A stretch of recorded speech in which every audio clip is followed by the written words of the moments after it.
Hey, hello. You're stuck in traffic with Wolf Gorlick. Couple-minute riff on IT and IT security. Today, looking at local file inclusion. So, I was at an event and we were talking about hacking and trolling and pranks and everything. And I mentioned how one of the sources for the term hack and hacker was the MIT Model Railroad. And the MIT Model Railroad Club had a series of hacks or pranks, including the very famous one where they disassembled a cop car, put it on top of the MIT dome, and then called the police for illegal parking.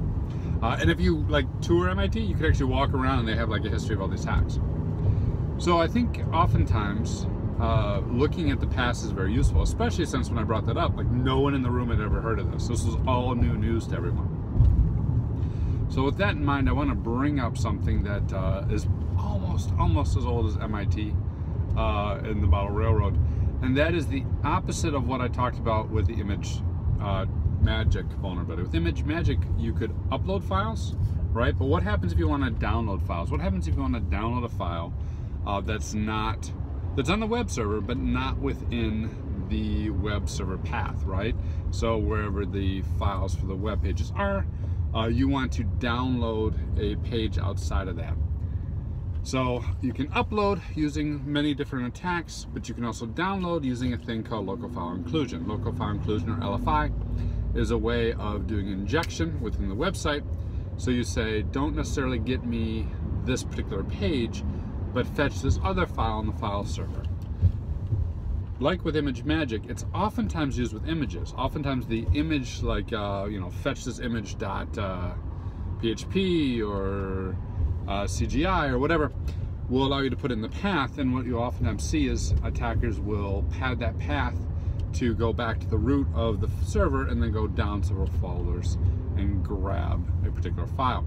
That could be something like the password file. That was back in the day, that's what everyone would go after. I very, very much doubt that works in anyone's system. If it works in your system, please don't tell me. You're breaking my heart. Fix that.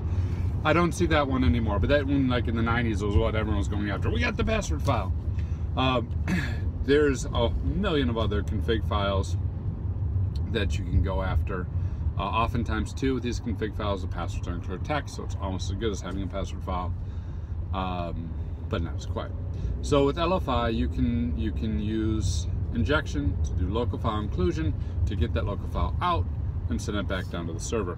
Much with image magic, we talked about having good ACLs on the server so that whatever application pool was running that was hosting the website, the application pool was running as a limited user that couldn't get any files. Same exact thing comes into play as a defense.